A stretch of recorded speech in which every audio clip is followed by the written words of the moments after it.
Direct primary care is an innovative, alternative path to insurance-driven healthcare.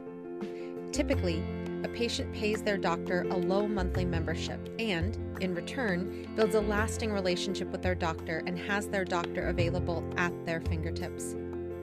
Welcome to the My DPC Story podcast, where each week you will hear the ever-so-relatable stories shared by physicians who have chosen to practice medicine in their individual communities through the direct primary care model. I'm your host, Marielle Concepcion, family physician, DPC owner, and former fee-for-service doctor. I hope you enjoy today's episode and come away feeling inspired about the future of patient care, direct primary care. Direct primary care allows me to embrace my freedom as a physician and entrepreneur. I am Dr. Medina, owner and founder of Luminous Health and Wellness, and this is my DPC story.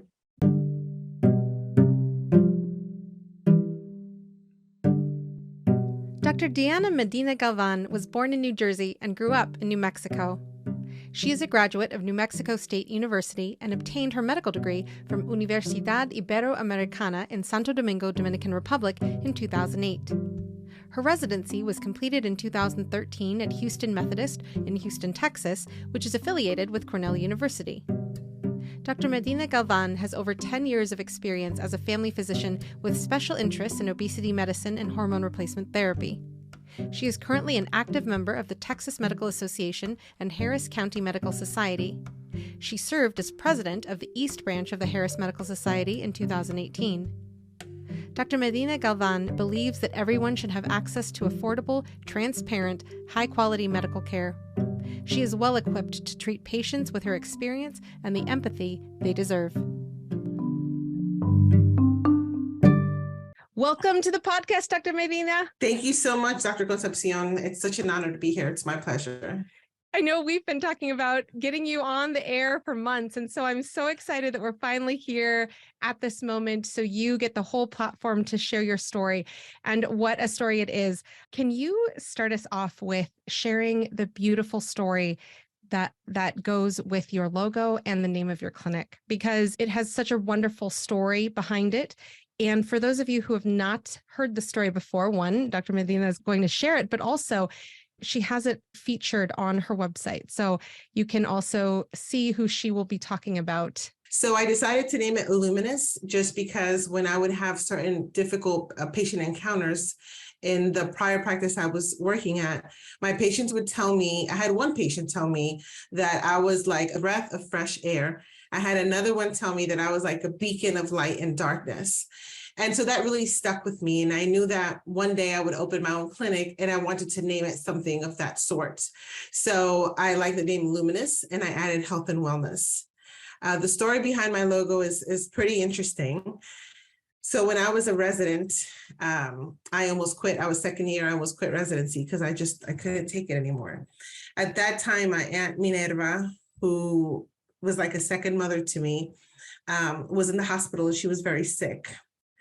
And just to backtrack a little, when I was a child, she took care of myself and all my other first cousins. We're a total of about 40 because my father came from a large family, total of 14 siblings. So my tia Minera took care of a lot of us, and I was one of them. And for those of you that know me, know that I'm a piece of work. And as a child, it wasn't any different. And so things would break and they would ask, who did it? And they would always say, Deanna did it. And my aunt would come to me and she was like a whole 4'10". She maybe weighed 90, 100 pounds maximum, dripping wet. And she would say, did you break that? And I would look at her in the eye and I would say, no, Tia, I didn't break that. And she would tell me, I see a little horsey on your eyes. So I would run to the bathroom to look at the horsey, and the horsey was never there, right? And I would give myself away unknowingly as a child because I would go run and look for the horse. So back when I was a resident, she was admitted, she got very sick. And I see her and I tell her, Tia, I'm having a really hard time. I think I'm just going to quit. And she gets very close to my face, maybe an inch from my face. And she says, I see a little horse. And so, of course, I immediately started sobbing. I don't know what to do. And basically her words were, you've swam in deep waters to come drown at the shore. Like, you can do this. We don't give up, mija. And so when she told me that, it was exactly what I needed to hear to keep on going. And so I didn't give up. And she loves butterflies. She loved them so much that my logo is actually a butterfly shape, but it's actually two faces looking at each other, and it's her looking at myself. And the colors that I chose were colors of the ocean, because whenever I've made big decisions in my life, I would go to the ocean to just meditate. And so that's how my logo came about. And that's why I named Luminous Health and Wellness. What a gift she has continued to leave with you and your patients and your family going forward. And, when we talk about family, I want to just point out that Deanna has just given birth and welcomed another baby girl to the family. So she's such a champ. I could not be in your shoes doing what you're doing right now, because I would be passed out asleep with a newborn. So it is so awesome that she made such an impact on your life, and that you continue to be a physician and celebrate her presence and her gift to you every day with your logo. Thank you. The other thing is, I was so used to being in a traditional fee-for-service practice that at one point I was scared to leave. I was like, how am I going to figure everything out? And so the thing is, butterflies, they start off as caterpillars and eventually end up as beautiful butterflies. And then they start flying around. And so that it was like such a symbolic meaning behind using the butterfly as my logo also, because I've evolved so much as a person, as a physician, as a mother, as a wife, just being a business owner. So when you mention fee-for-service and this metamorphosis that you've gone through personally, I want to go back to your time in fee-for-service, because if I'm not mistaken, you were in fee-for-service for 5 years before you opened your DPC. Is that correct? So I did fee-for-service for 5 years, and then I did 3 years of urgent care. And during that time that I was doing urgent care, I opened my DPC practice. And then eventually I stopped doing urgent care and just dedicating myself to my practice. So let me ask you there, when you went from 5 years of fee-for-service into urgent care, what was the reason you chose urgent care versus doing something else, or even leaving medicine at that point? That's an interesting question. I thought that it was that I didn't like primary care, and maybe that I went into the wrong residency. And so I had a lot of doubt about my future and what I was doing. And so I had a very good friend of mine, actually my residency best friend, who was working doing urgent care. And she was like, I love this. You're done with the shift. You don't have to worry about anything. You don't take charts home. And that was very appealing to me, because one of the things that I loathed was taking work home. And even though I was physically present in my home, I was not, it was like I was absent. And so I said, okay, let's do urgent care. And urgent care was okay. But when you work for a big corporation, there's a lot of things out of your control. And so then that got old really quick. And that's why I was like, okay, I can't do this anymore. And when you shared about opening your DPC while you were still in urgent care, how did that transpire? Everyone's like, okay, good luck. I've never heard of this model. Like, yay, good for you. And I was like, okay, good for me. And I just kept working on it. And little by little, I started getting, getting more vision and getting more support, not only from my family, from my husband, but also from other DPC mentors and friends that have already been there, done that type of thing. And in terms of when along that 3-year journey in urgent care, when you started your DPC, at what point during that time, or had it been even before you started urgent care, did you learn about DPC? So I learned about DPC actually by going on a Facebook rant. But the story behind that is I was very pregnant with my first child, and I was getting dizzy. And so I didn't want to doctor myself, and I didn't want to see the physician owner of that practice or, the PA in there. And they're very capable, but I wanted to keep my business separate. So my deductible at that time was $4,000. And I belonged to I enrolled myself as a patient in one of a very well-known clinic. It's one of the biggest ACOs in the Houston area. And of course, when I go there, I don't tell them that I'm a physician. I just kind of lay low and they do this workup on me. The physician was there less than 10 minutes. Next thing you know, I get a huge bill in terms of labs. And so when I call them and I say, these labs are not that expensive. Why am I being charged over $1,000 for these labs? That's when I learned, because I never had experience as a patient, because I just never went to a doctor in the past. And they were like, well, that's the rate you get charged because of the insurance that you have, right? And that's the contract between LabCorp and your insurance. And I said, well, is there any way I can pay cash? Because I know the cash prices are much cheaper. And that wasn't an option. So I was so aggravated with the whole thing. I go off on Facebook, and I usually tell people my Facebook, I express a lot of my feelings. So you can either block me or keep scrolling, and I don't even get hurt. And somebody told me about DPC. And so then I said, oh, that's interesting. And then I started reading. And the more I read, the more I fell in love with the idea. I started off by reading Dr. Ferrego's book. And then I read Dr. Gunther's book, and then Dr. Thomas's book. But I became a member of the DPC private physician group, and I was just lurking. And what I did is, at that time when I joined, which was, I don't know, maybe 2016 or even earlier, what I did was I went through every single post that was posted by physicians. I took a notebook and I just started writing questions and answers of things that were relevant to me. And then I was just up to date with everything. So I had it kind of like a plan of like what I should be doing prior to opening my own practice. When you had that notebook going, what were some of the major categories that you organized your notes under? I didn't have any organization. I just kind of went, I'm being honest, it just didn't. And I was just going through each post and just writing down what needs to be done. And then I just kind of, after that, went through the notebook, highlighted things that I should get done first. And then I just took it step by step. I made a lot of errors. Everyone in the DPC group said, keep it small, keep it small. But in my brain, it was like, go big or go home. And I did the total opposite. So I got a very big loan, huge loan, worth more than my house. It was like a $500,000 loan. And I did this build out on this tiny space, and it's beautiful and everything. But I wish I would have listened a little more and started off small. But I mean, I've already cried over that. That's just water under the bridge, and I've learned from it, and it's okay. So ideally, I would have liked to have started small, maybe renting a small space, leasing or subleasing from somebody else that's established in a community, but I didn't go that route. And in terms of being in the Houston area, did you also get mentorship from other DPC doctors in the Houston area in addition to the DPC presence on Facebook? Initially, no, because I didn't know that many physicians doing DPC in the Houston area.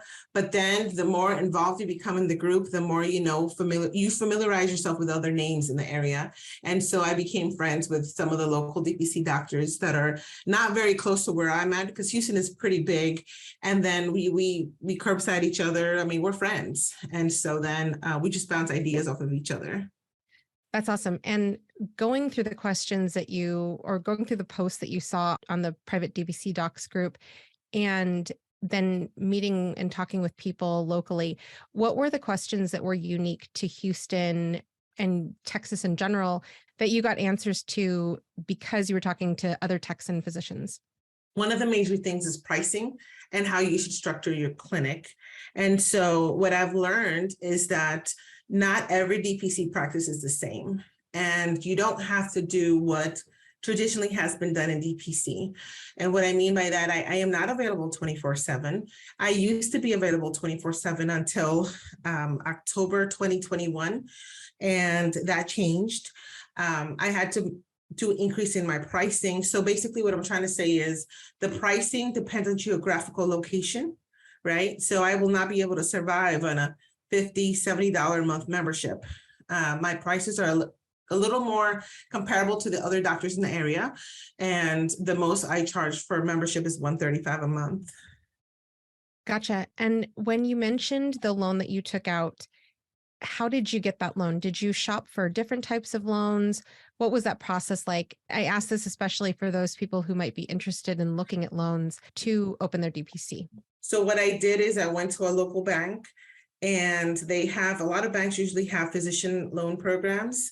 And so what I had to do is show them how much revenue I made for that first office. And so I had all those financials. And so they basically did a credit check, and they did a whole number of other things. And basically I got the loan. Initially, I didn't think I was going to use that much. I thought I was going to use maybe a third, but then built out is really expensive. And so I even had to downgrade on a lot of things. And it still was expensive the way it turned out. But I mean, I'm happy. At the end of the day, I'm happy. It's my space. I don't have to worry about moving out, relocating, or anything like that. And I think for me, I told my husband, well, everyone thinks I'm crazy. I'm doing DPC. It's either going to work or it's going to work. We're going to make it work. And so that's been my attitude since the beginning. I love that. And the lack of scarcity mindset when you talk is really empowering. And it definitely, I feel when somebody is thinking more in a abundance mindset versus a scarcity mindset, the mind tends to think in, okay, I'm working with a level of abundance versus I'm trying to fight my way out of a scarce environment. So I think that's great. And when you have been in this place of it's going to work or it's going to work early on versus now, what have some of your pivots been to continue on that trajectory of I'm going to make it work or I'm going to make it work? One of the things was boundaries, right? As a small business owner, especially when you're starting, it's hard to say no to some things. But what I've learned in almost 4 years, so March 18th will be 4 years, is that not all money is good money. And you have to know when to say to the prospective patient, this is not going to work. I don't think I'm a good fit for you. And do not be afraid to say that. And the other thing that I did was, for instance, I would reply right away to messages because I want to show them that I'm available to you. But that's not realistic, because what was happening is, as I started growing and I wasn't responding within the next 5 minutes, and I would take an hour, patients would get so upset, like, oh, what took you so long? And I'm like, well, I got more patients, guy, relax. So I had to pivot a few things. The other thing I had to do is I had to implement an enrollment fee, because initially I didn't have that. And my membership was just $99 a month to month. So what I found myself doing was a lot of work for very little pay. The patients would get their records transferred to my office, and sometimes these records were very extensive, and I would just sit there and read them and then make summaries and put in the EMR. And the patient would come in and get their, moles removed. They would get procedures done because it's included as part of the membership. They would get labs almost at cost. And then after a month, right before that next payment hits, oh, by the way, thank you so much, I'm going to cancel. So I had to learn how to pivot and how to handle these situations, but most importantly, not take it personal, because I gave every single patient that has walked through my door my absolute best. So when you mentioned services, like these patients would come in and get services, how did you determine that they needed those services before their visit and before they canceled? Was that part of the intake form, or did you do services like procedures, like mole removals, like you mentioned, because that came up during the first visit? How did that work? So initially, I would have so much time. So sometimes my first patient visit would take anywhere from an hour to 2 hours. They're like, oh, by the way, I have this mole here. Can you remove that? Sure, I can remove it. But what I learned to do is to don't do any procedures that first visit. So again, these are just, growing pains that you have to, be presented with so that you can learn how to modify your business, right? And what I mean about other procedures, I tried so many things to get people in through the door.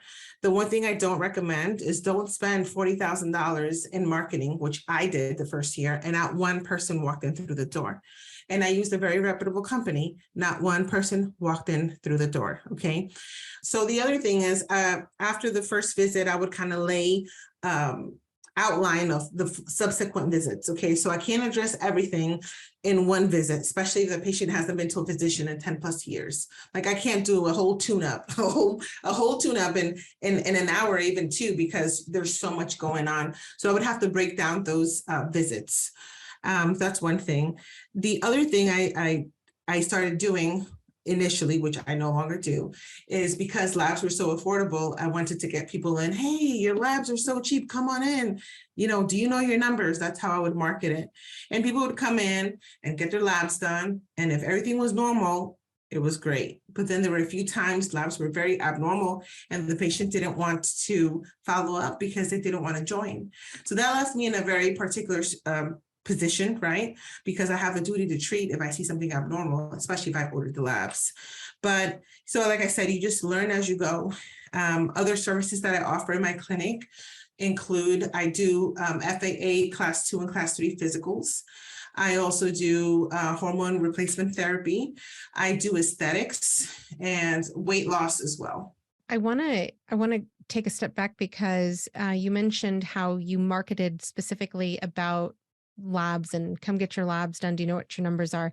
When you talked about your opening budget, did you spend some of that opening budget on marketing? And if so, what specific marketing strategies did you employ? So the first year, as I told you before, I spent about $40,000 in marketing, and not one person walked in through my door.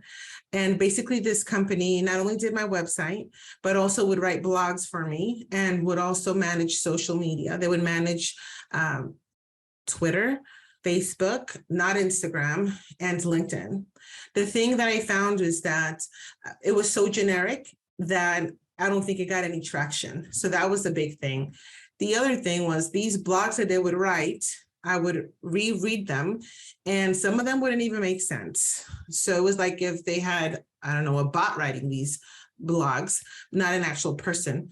And so then I just became very unhappy and I said, I can't go on with this. They also were in charge of my website. So if I needed any type of modification to my website, I would have to go through them. And that to me was just, I was like, this is unacceptable. And so that's when I decided to, cut ties with them. What I have found that works really well, and I think other physicians have said the same thing, is word of mouth. And I tell my patients, if you're that happy with the level of service that I've provided you, please leave me a Google review. Please share it on your local mom Facebook groups, share it on your neighborhood pages. Also is social media, just getting in front of a camera, which I was deathly afraid of. And the way I decided to finally do this was because my sister at that time, who's now in med school, she's at Texas Tech, would always record me. And when we'd come home, she would just watch these videos and just laugh. And I'm like, what's so funny? And she's like, you're funny, dude. You're funny. You should go on the camera. And I'm like, no, I'm not going to do it. And because of my own complexes as a woman, I didn't want to go on the camera. And then one day I said, you know what, I'll give it a shot. So I started doing reels on social media, specifically on Instagram. And then I was getting engagement from people that I never knew. And I didn't realize how many people I was reaching. And so yeah, that helped me overcome that. But that has been the best thing because I did have a non-compete with my first job. And even though it's in the Houston area, 10 miles is a pretty big radius, right? Especially when there's so much traffic. And I had patients that found me on TikTok or even found me on Instagram doing a dance or doing something that were my former patients at my old practice. So that has worked for me the best. I'm glad you mentioned the dancing, because if you weren't, I was going to definitely mention that. You should definitely check out Deanna's reels, because you find yourself dancing with her. So they're pretty awesome. You mentioned the non-compete. And so I want to ask there, was there anything else in your contract that was at that job that you were grateful to get out of once you left? Oh, yes. So when I was at that job, my office was towards the front. And so I would see and I would hear the interaction that the front desk would have with the patient. And so it quickly became apparent to me that if you have a very bad front desk person, that can really ruin your clinic, your business. And so the other thing is that my boss, who was an excellent boss, his office was all the way at the back. And so he was completely unaware of what was going on, but I would hear every conversation. So I made sure that in my office is towards the front. It's right next to the lobby. So I hear everything and I'm able to see things through cameras. What else did I learn? Oh, and let me give you another example. Sometimes my clinic would start at 8 a.m, but then the manager would show up a little late. And because of that, then the front desk would show up a little late because it was a friendly environment. But the thing is, just showing up those 10 minutes late is going to throw off my whole schedule, because then by the time they triage the patients, they get their insurance information and all that stuff. So I had to have a talk with my boss at that time and say, hey, if the manager is leading by example and not being here on time, and I'm starting off late, that's why everything is so like relaxed. So that didn't go too well with the staff. I mean, they were a wonderful staff, but we had to get strict in that point. But I learned a couple of things here and there that were very worthwhile to incorporate in my own practice. I am just shaking my head over here because I think of how many administrators did I try to explain that to, where the first visit is at 8, but they're not even roomed until 8:15, and maybe by then their vitals are done. So how am I supposed to see a patient at 8?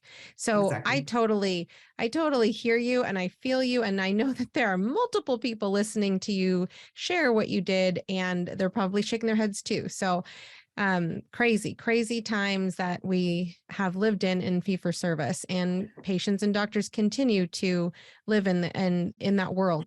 Now, you mentioned that you offer multiple services in addition to primary care. So when you mentioned the services like FAA physicals and weight management and aesthetics, did you buy equipment as part of your opening budget for those different services, or did you add on equipment as you added on services? So it was the latter. I added on equipment as I expanded my services. And for the FAA, basically, there could only be a certain number of AMEs. That's what they call the medical examiners per geographical location. And so you have to apply for it. Then you have to take like some pre-test, pre-courses, and then you have to attend the actual training, which is a week long in Oklahoma City. And then you take a test. And then after that, then you're certified. So initially I can't do class 1s. I can only do class 2 and class 3, but the goal is eventually to be certified to do all classes. For the aesthetics, I spent a lot of money on training. So it wasn't like I spent, one course and said, okay, let's go do Botox, because these classes are about $3,500. Well, back then, that's what it was. But no, I've spent more, close to about, I think it's like the last time I tried to add things up, it was about 65 to 70,000 in training for aesthetics. And I think it's worth it, because I want to be able to provide these services and also say that I trained with, key opinion leaders. And I try to keep always up with that, even though I don't do so much aesthetics, but I do some. I appreciate your transparency when it comes to the investments that you've made. I want to ask there, in terms of investments, when you are deciding to add another service or go to a training to provide another service or buy equipment to provide a service in your clinic, how do you evaluate financially which service are you going to provide next, and how do you then budget for that service? I wish I can tell you I had this eloquent, very detailed, pragmatic thing. I just go with my gut feeling on things. And a lot of people don't operate like that, right? But for instance, I knew I wanted to do weight management, and I could have gotten myself a scale that cost me $500, but I had to go with the one that cost me, I think it was $12,000 at that time. I haven't made my money back, because for my members, it's free to get on the InBody 570. But for people that are just, especially the people in the fitness industry, want to come in and do their body composition, I charge $25.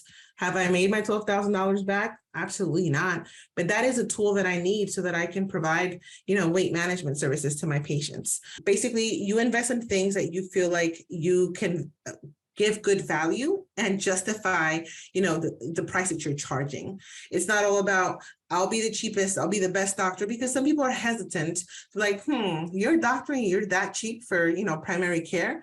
So there's a lot of, controversy on like what you should charge, but I think you should also know your worth and the amount of investment that you are putting into your business to offer your patients.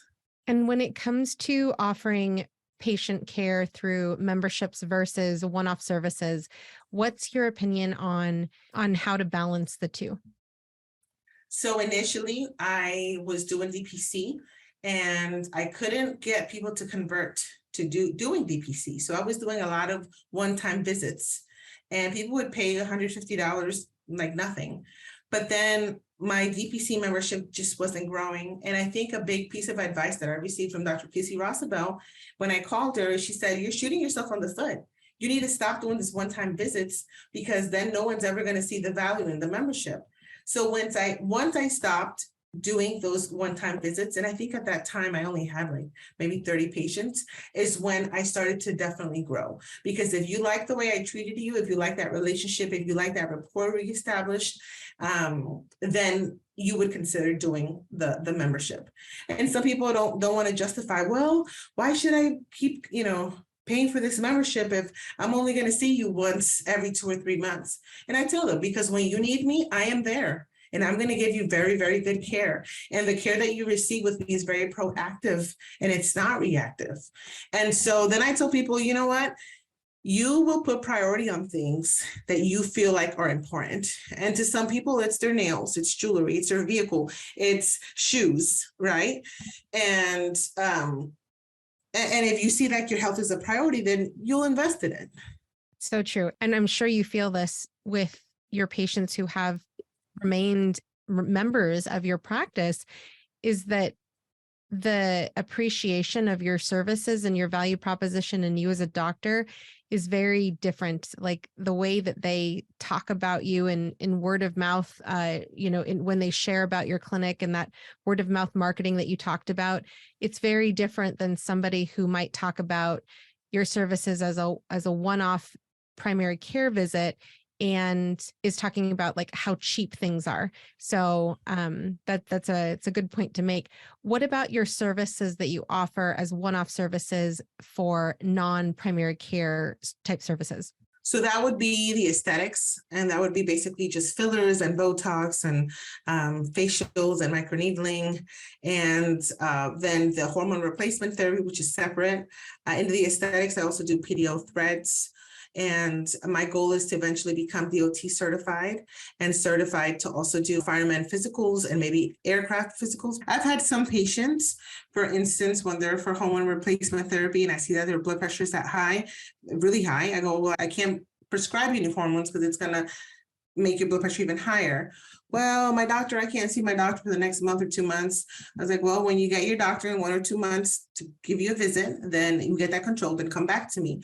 And sometimes people are like, you know what, I don't want the hassle. Can I just join? And so they have joined.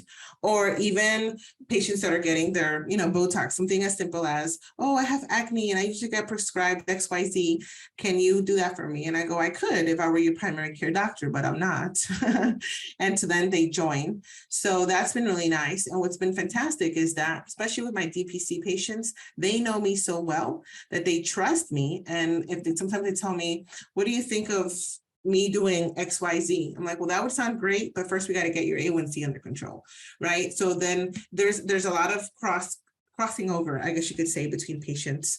For the patients they're not considered my patients, but they're FAA physicals, I let them know that this is not a patient-doctor relationship, that I'm just doing a regulatory physical exam to make sure they are safe to fly in aircraft.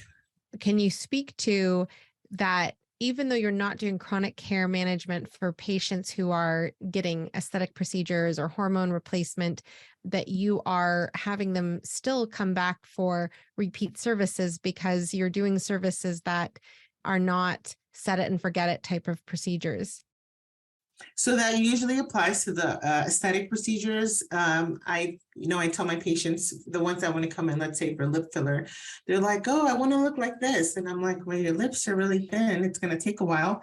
So we have to first build on that. So we first do maybe half a syringe or even a syringe. And then a month later, have them come back and they're satisfied with the results. And I tell them, I am not going to you're my canvas. And so I'm not going to have you looking like a duck with those duck lips. And people are going to say, who did that? And you're going to say, it's Dr. Medina. I don't think so. So let's take things slowly. I need you to trust me. And then we'll take it step by step. And a lot of the times, more than 90% of the times, they come back.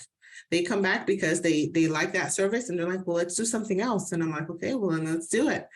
And so, so my goal eventually is to bring in a laser or two so that I can have the complete aesthetic treatment that I can offer them, different services.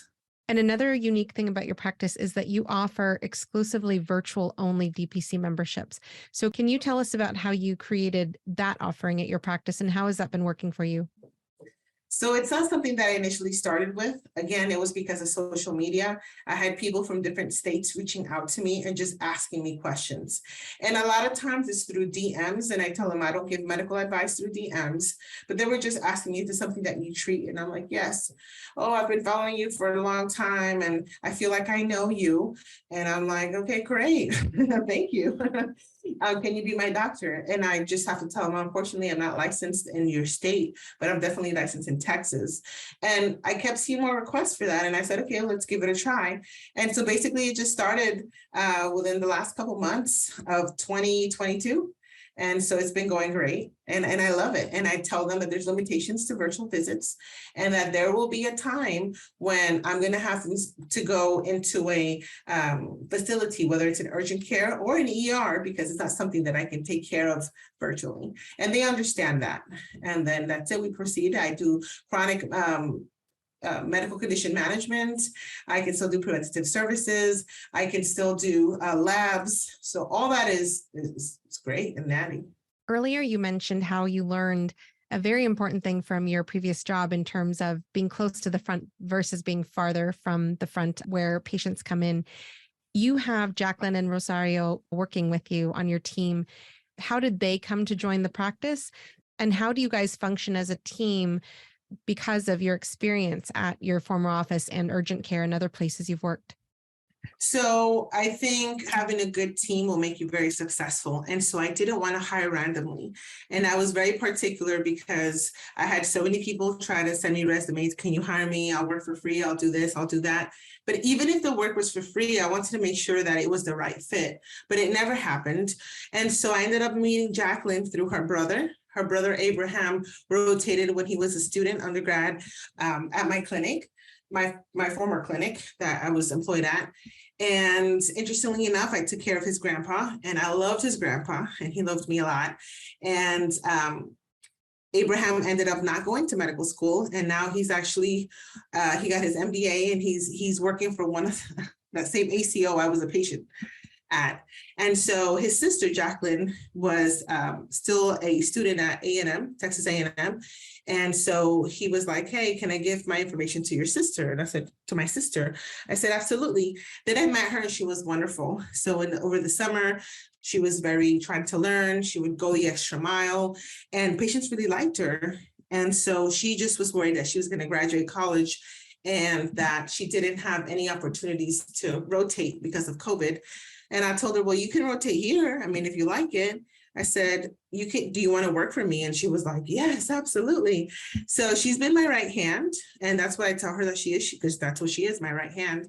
So she helps me doing, assisting me in procedures. I've taught her phlebotomy. I've taught her how to do IM injections, and things like that. And so the goal is for her to go to medical school as well. And she has fallen in love with direct primary care. And she tells me she wants to be a family medicine physician, which is one of the biggest compliments ever. So we use Spruce in my clinic. It's a really good app. It's a voice over IP where my patients can call in through Spruce, and I am able to assign tasks to my team, and so we're always on the same page. And so, for instance, I write Mr. X needs labs in 3 months, so I forward schedule a message for the date in 3 months, and I tag somebody on the team. Rosario is a wonderful, wonderful, wonderful woman with a lot of patience, and I love her so much. She's actually my mother. She is my biggest cheerleader. And so what's really cool is a lot of patients don't know that, right? But they see how she does her job with so much love that I've had patients ask me, is she related to you? And I go, yeah, she's my mama. And so that's pretty cool. I've had patients bring cookies or bring things for her. And I'm like, well, she's not here. She's in New Mexico, but it's pretty cool. And so she has a fun time because she's no longer, she was a phlebotomist for 20 plus years and she's not doing that. Because when COVID started, she just felt like it was safer for her to stay home because of her medical conditions. And she was absolutely going crazy, not being able to do anything. And so she said, I can help you, because after my sister went to medical school, I was going crazy, just answering the phone, seeing the patients, triaging the patients. And so what I learned, which I should have learned a long time ago, is that you have to learn how to delegate your work so that I can be the physician, right? And there's nothing wrong with answering your own phones. There's nothing wrong with drawing your own labs, but it will halt your growth. And so by delegating certain things, whether it's to Jacqueline or to Rosario, I've learned that, for one, I can trust them. I don't micromanage them, but we've become such a good team. We're so efficient at the things that we do. And so you have to trust the people that you're going to hire, you're going to work with. When you are describing you wore all the hats, was there a time when there were no staff in the office? Mm-hmm. Gotcha. And then once you started bringing staff into the office, whether that be Jacqueline or, a temporary person that you were interviewing before her, how did you go from being in an office where you were the only staff member present to bringing other people on when it comes to OSHA compliance? Well, I did OSHA training, and I had both Rosario and Jacqueline do HIPAA and OSHA training. And I think I got that through the Sharps people that I use for disposing my biohazards. They offered that. Actually, I think Jacqueline did hers through A&M because she did it free. And so that's how that got done. You mentioned Spruce earlier, so I want to ask you about the other tech that you use for your clinic. How did you decide on things like your EMR and other pieces of tech that you use to run your practice every day? Perfect. So before, I had about 8 different systems. And when I didn't have a lot of patients, I was like, this is manageable. So I would use Sign Now to get patient intake. I would use Spruce. I would use the EMR, which is One Touch, was a free EMR. And it was okay for what it was worth. But then I had no way to do like the practice management side, like who paid what. And so their practice management software was $225. And I was like, by the end of like one patient visit, I would have to download things from Sign Now portal into the EMR. And it was just taking so much work. And I spoke to Rebecca Behrens, and she was like, what are you doing? I'm like, I don't know. I don't know what I'm doing.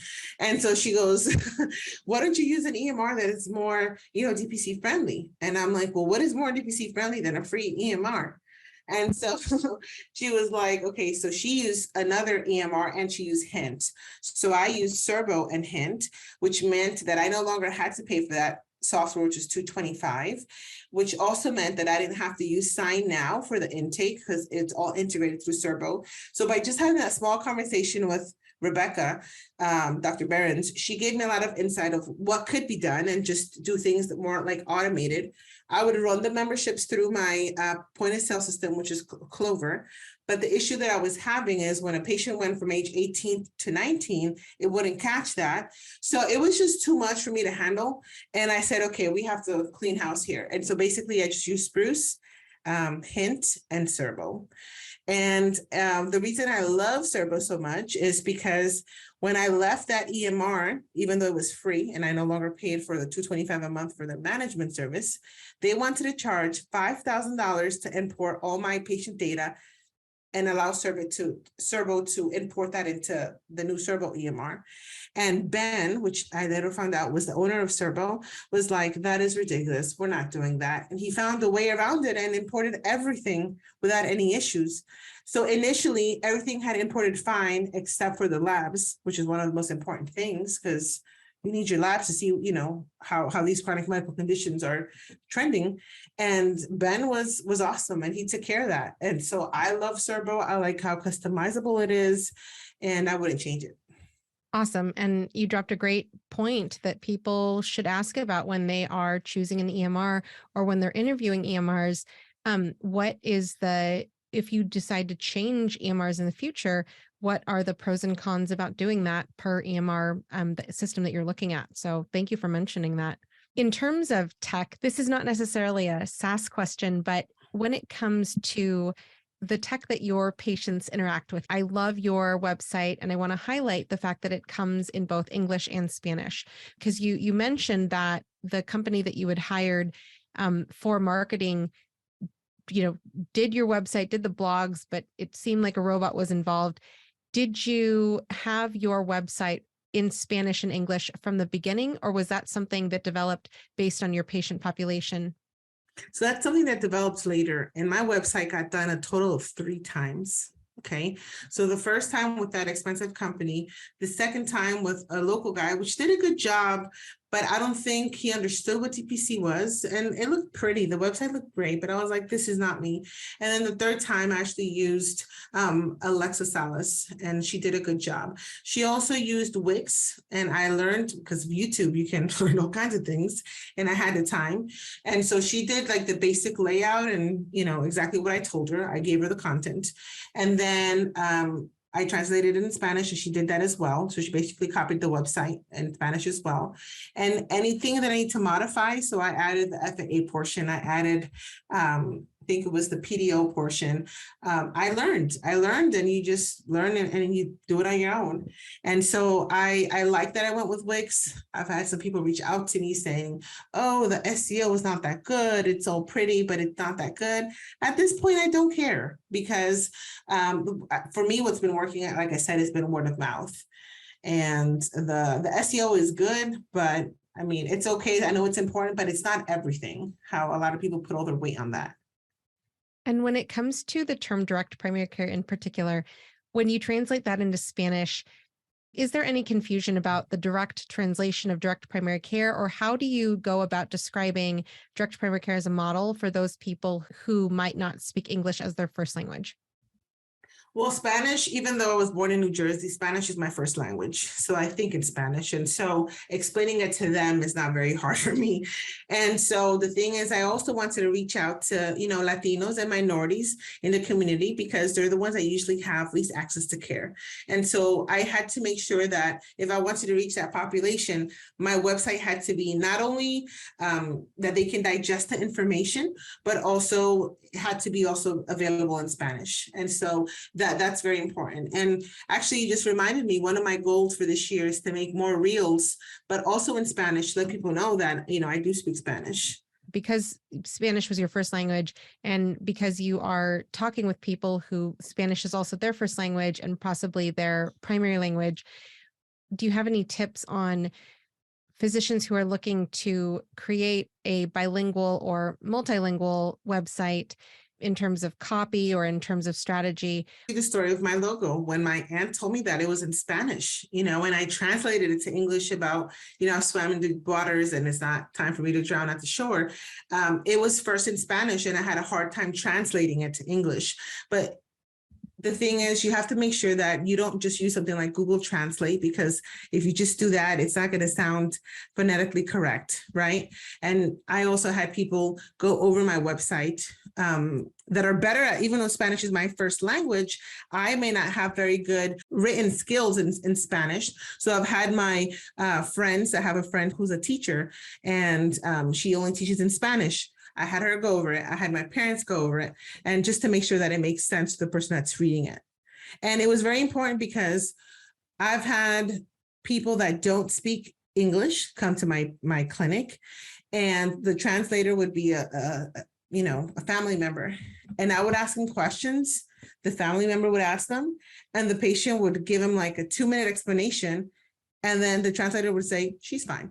And I'm like, look, I don't speak your language, but after 2 minutes of her rambling, I know she didn't just say she's fine, so I had to make sure that, at least for the Spanish speaking community, that they feel comfortable enough that they don't have to bring somebody into the room with them, so they can explain exactly how they're feeling.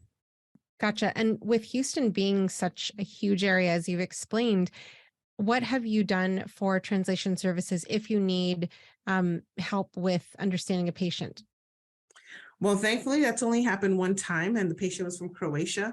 And I just told the son who brought his mom, I need you to be present, because otherwise I won't be able to communicate with your mom.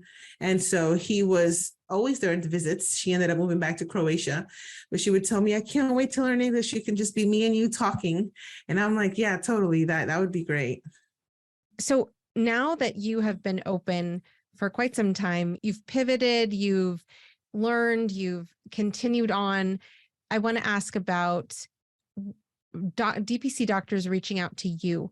When DPC doctors reach out to you, when they're thinking about DPC, when they're doing DPC, like how you even said, Jacqueline is thinking about DPC, what are the main things that you suggest a person start with or start researching, given your experience in your clinic?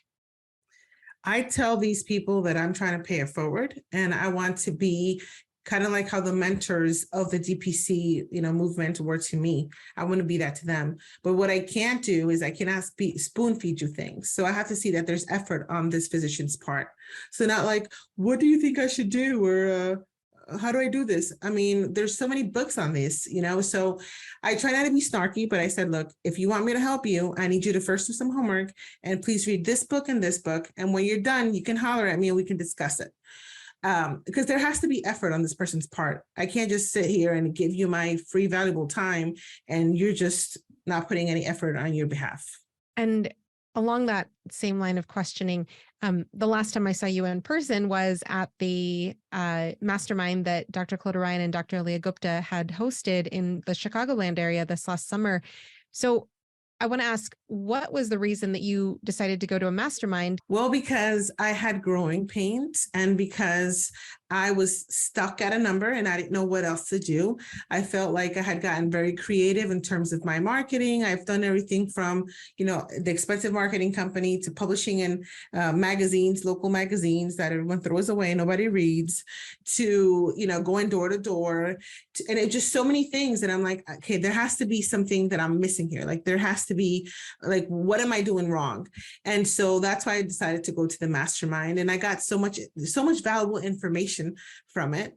And one of the funny things that I mentioned at the mastermind was that one of the things that I did to market also, I went to a strip club and I took money out. I told my husband, today, let's look nice. We're going to a strip club. And he's like, why? I said, we're going to market over there. And he's like, have you lost your mind? I said, no, I haven't. Those women have disposable income. They got to look good, right? So let's just go. And I went and, got my husband a lap dance, got me a lap dance. Everything was great. And I give out my card and 2 people showed up, which is a little less than I had expected, but whatever, it worked. So you just have to think outside the box to make things work for you. You don't have to do everything the way it's been done in the past. What other big lessons or takeaways did you get from that mastermind? I had a whole thing of notes. I can't remember off the top of my head right now, but how to fire a patient, how not to barter, because that can get you in deep waters. And Dr. Ryan told me that. And I've had patients try to offer me, I'll give you some, baked goods because I have a sweet tooth. If you can just, waive my re-enrollment fee. I can't do that. I just can't. And so had it been another time, I would have said, sure, let's do it. But I'm just sticking to my boundaries. I've learned to say no, and no feels so amazing that I don't have to please everybody. And that's just the way it's been. It reminds me of something that somebody had posted where no is an answer. No is a full sentence. So it's definitely something that I think that as you go on, you definitely feel more comfortable using no as a sentence. And if not, I think that if someone is not, I think that's a good reason to go to a mastermind. You mentioned firing patients and lessons learned there. What did you learn specifically? So what I didn't do before was when a patient would come in is I would never see if their account is up to date because I would figure, of course, they're good people. They're going to pay me. But I got tired of chasing people down for payment and it just got old. And so then I spoke to my attorney and I go, what happens if I don't fire them? Because they haven't paid me. And his words were like, you're not a charity clinic. At the end of the day, you're a business. And what's going to happen is you still have the duty to that patient, even though that patient hasn't paid. So your best bet is to fire them, give them some grace, right? To give their account up to date, and then just dismiss them from the practice, because that way you don't have any like legal obligations other than the 30-day emergent care to them. So that's something that I've learned. I want to change the subject a little bit. I mentioned how you are such a trooper for doing this interview because you have a newborn at home. How are you adjusting to life with a newborn and being a DPC physician? So luckily for me, my patients are also cheering for me. They were very excited. They were very invested into this pregnancy just because I thought I was done having kids and apparently not so, right? And so they saw me grow. They just saw me throughout every phase, right? And I told them initially that I was going to have coverage, and I I had thought that my brother was going to, cover for me. My brother's an ER physician, but he never took the JP exam for Texas. And he's like, I don't have time for that. And so then we had to go to Plan B. And Plan B is basically me, right? So the clinic is still open. Jacqueline can still do take photos and just weigh-ins on the in-body when the patients are due for their monthly photos or whatnot. And I can still refill their medications. I did tell them, let's limit, the phone calls and the video visits because I'm recovering, right? I had a C-section, 10 days ago? No, yeah, 10 days ago. But I tell them that I'm still available to them. And so if I had this one lady with a really bad sinus infection. Don't tell me the diagnosis because I do that, but tell me, write me a book. And this lady literally wrote me a book. That portal message was so long. I was like, oh my God, I need a coffee break. Sure enough, she had a sinus infection. I gave her antibiotics. So my patients, for the most part, have been very understanding. I've had a couple that have been not so much understanding, oh my God, I need a refill. Okay, we'll refer to the patient guidelines because refills can take up to a week. And again, I had built that habit that once they submit that refill request, I would refill it right then and there. Well, this is one of those times where this is backfiring on me because I'm not refilling it that same day, right? I've had this baby 10 days ago. And so I've been telling Jacqueline, remind these people to go back and read the clinic guidelines that they agreed to. Because right now, the most important thing is my baby. My baby is the most important thing right now. And me being okay. And I tell that to my patients. If y'all want me to take care of you, I need to be okay up here. I have to be of sound mind and spirit so I can give you the best care. And when you pose it like that, they understand. And there's some days that I'm overwhelmed with life. And there's some days that I'm like, you know what? I need to take a day off. I'm not coming into the office, and just letting them know that I'm just as human as they are. And I go through the same struggles as a parent, as a mother, as a wife, like they do. They're so empathetic in the situation. So I'm very grateful that the patients that I have value me as a person, right? And as a physician. And yeah, it's been great. I can't wait to see you at the DPC Summit this year. Yay, we're going to party. So fun fact, I was actually pregnant at the DPC Summit last year, and I didn't know that. But there I was living my best life because I had no kids, no husband. I didn't have to drive nowhere, and I just had fun. I'm looking forward to reconnecting with people. I'm looking forward to seeing some of my, really good friends, including you there, and just keeping you up to date of what's been going on. I have a lot of career goals that I want to accomplish, but I'm going to leave that off till next time, until I get there and I can say, hey, I did it. Well, again, I and the listeners greatly appreciate you taking the time out of your schedule with a newborn to share your story. And thank you again so much for doing this. And I want to close with asking, do you have any last words to share with the audience? All I can tell everyone is to keep showing up for yourself. There's some times that, things get rough, and just rely on your tribe.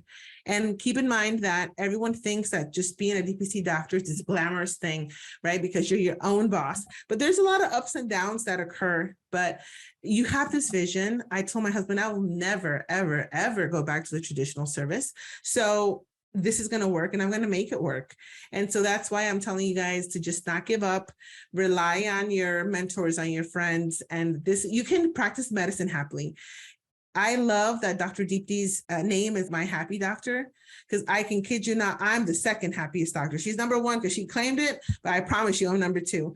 And everyone knows that. And it just shows, it just shines, right? The way I do things with my patients, because I am embracing my freedom, and I'm doing that with DPC.